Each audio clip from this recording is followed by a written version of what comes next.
She posted it at 9:47 p.m., finally blocking my toxic sister. Family is better without her drama. 2 sentences. Public, loud, poison dressed as virtue. I stared at the glow of my phone, her words smearing across the screen like cuts. She wanted a crowd, an audience to clap while she erased me. I didn't respond. I didn't argue back. Instead, I made one phone call. 30 minutes later, her dream job offer was rescinded.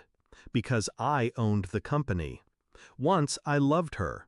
We shared secrets under blankets, whispered plans about escaping our small town, building lives that mattered. She was my other half, my blood, my first ally in a cruel house. But love has a way of souring when envy grows teeth. I climbed. I built something out of nothing. I clawed for power until I owned the very company people begged to join. She watched from the sidelines, arms crossed, smile tight.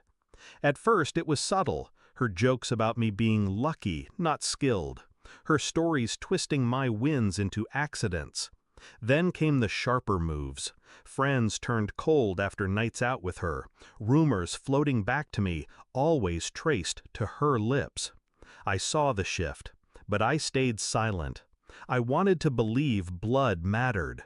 Her betrayal wasn't in a single moment, it was a pattern. The birthday party where she toasted me with a smile, then whispered to another guest that I stepped on people to get here. The holiday dinner where she passed around old stories, edited to make me cruel, selfish, cold. The job interview she sabotaged for me when we were younger, telling the manager I had a temper, that I was unstable. I forgave her, again and again, until her post. She didn't just stab in the dark this time, she raised her knife under a spotlight, made sure the world saw.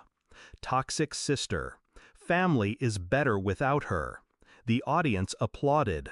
She thought I'd stay quiet. She forgot I learned silence from her, and how to weaponize it. The call was short. Rescind the offer, I told HR. But she lied on her application. Character matters here. I didn't need to explain further. When the owner speaks, compliance is immediate. By the time she woke up the next morning, her dream was gone. The offer letter she'd bragged about? Voided. Her name flagged in the system, not just for this job, but for every partner company we touched. The corporate web is wide.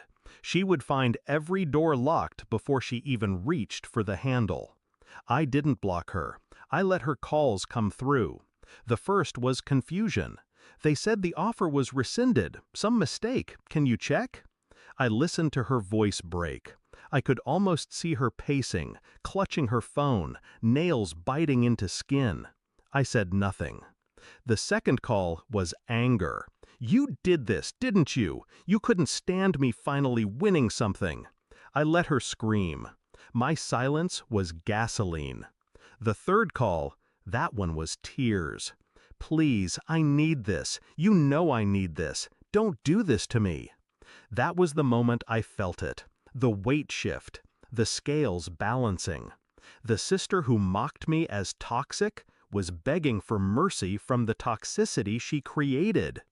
People think revenge is a fire, wild, hot, consuming. They're wrong. Revenge is cold, precise, surgical. It isn't rage, it's restraint. It's the ability to wait, to smile while the knife sharpens quietly out of sight. My revenge wasn't the rescinded offer. It wasn't the locked doors, the silent phone. It was the lesson. That her words had weight. That poison dripped in public would drown her in private. That the sister she tried to erase had the power to erase her instead. Weeks passed. She tried applying elsewhere. I didn't interfere. I didn't have to. Word travels. Reputation is currency, and hers was in debt. At family gatherings, her eyes darted toward me but never landed. She sat quieter now, the spotlight gone.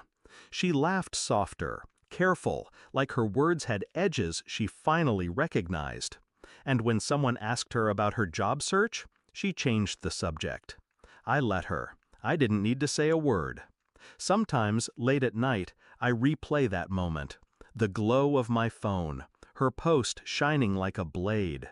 Finally blocking my toxic sister. She thought she was untouchable.